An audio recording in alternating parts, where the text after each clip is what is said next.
आनंद रामायण में कथा आती है कि जब खीर पैदा हुआ, खीर अग्नि देवता दिए दशरथ जी को, तो दशरथ जी ने खीर का विभाजन किया। कौशल्या जी को तो आधा दे दिया और जो आधा बचा उसका 2 भाग बनाया और उसको 2 भाग बना करके एक भाग का फिर आधा आधा किया, कैकेयी जी को दिया, सुमित्रा जी को दिया।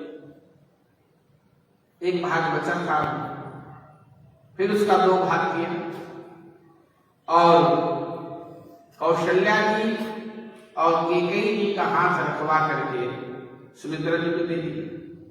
2 बार सुमित्रा जी को खीर मिली, इसलिए युगल पैदा हुए ना, जुड़वा लक्ष्मण और शत्रुघ्न।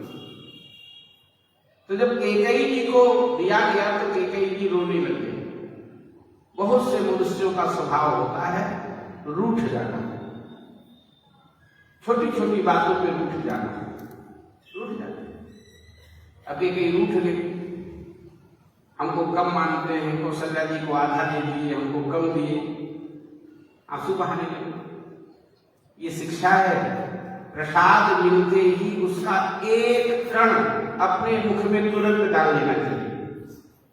बाकी और जो शेष है वो उनको भी आप दीजिए, वो जूठा भी माना जाएगा, पर एक कण निकाल करके उसको मुख में, प्रसाद जूठा होता भी नहीं। और ये नहीं कि उसमें मुंह लगा के खाओ तो किसी को, तो ऐसा नहीं, ऊपर से ले लीजिए, एक कण तुरंत लेना नहीं चाहिए। माता कैकेयी जब रोने लगी उसी समय एक चील ने झपट्टा मारा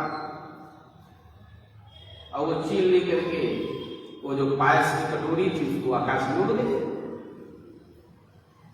ऐसी तेज आंधी आई कि वह चील कटोरी संभाल नहीं पाई और कटोरी उसके मुंह से गिर गई। खीर नहीं छू पाई थी, केवल कटोरी पकड़ी थी और आदेश हुआ वायु देवता को कि यह प्रसाद माता अंजना तपस्या कर रही है, उनको ले जाकर के प्रदान करो। माता अंजना की गोद में वो प्रसाद आ गया, माता अंजना ने श्रद्धा पूर्वक उसे पा लिया और उसी से श्री हनुमान जी महाराज की उत्पत्ति हुई। तो जिस खीर से राम जी पैदा हुए उसी खीर से श्री हनुमान जी पैदा हुए। इसीलिए हनुमान जी महाराज की प्रशंसा करते हुए भगवान कहते हैं, तुम मम प्रिय भरत सम भाई, रघुपति कीन्ही बहुत बड़ाई। तुम मम प्रिय भरत सम भाई, क्योंकि कैकेयी के ही खीर से भरत पैदा हुए हैं और कैकेयी के ही खीर से हनुमान पैदा हुए हैं, इसलिए हनुमान हमारे भरत के समान, हमारे भाई हैं। तो श्री हनुमान जी में, राम जी में उत्पत्ति की भी दृष्टि से भेद नहीं है और तत्व की भी दृष्टि से भेद नहीं, तत्व भी दोनों एक है। चलो ये दूसरा विषय आ गया था, जो प्रकरण चल रहा था उसमें हम चल रहे हैं।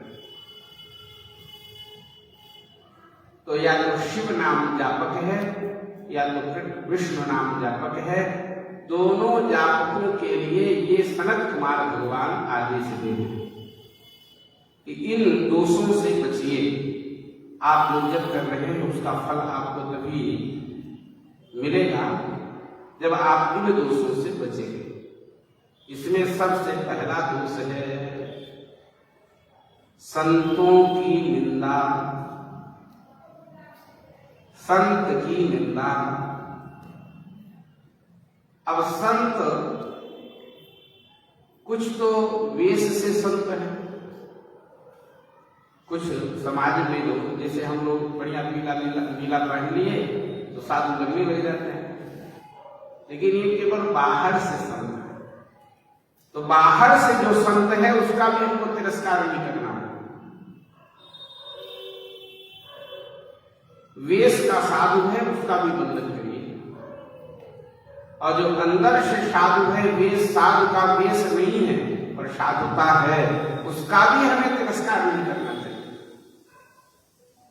अच्छा, हम कर नहीं रहे हैं तिरस्कार और तिरस्कार हो गया तो भी महाराज जी दोष लग जाता है। श्री वृंदावन धाम में एक बहुत अच्छे दिव्य महापुरुष थे,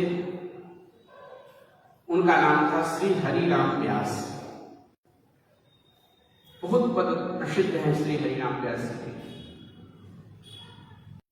प्रकट होकर के राधा कृष्ण उनके आंखों के सामने लीला करते थे। हरिराम व्यास जी जिस लीला को चिंतन करते थे वो लीला के सामने होने लग जाती थी, फिर उसी को वो पद में लिख देते थे देख करके। तो श्री हरिराम व्यास जी बैठे हुए थे, लीला का दर्शन कर रहे थे। मानसी लीला का दर्शन हो रहा था, मन से लीला का दर्शन हो रहा था। और लीला में उन्होंने क्या देखा, माता किशोरी श्री राधा रानी ने भगवान से कहा कि फूल बहुत अच्छे लग रहे हैं,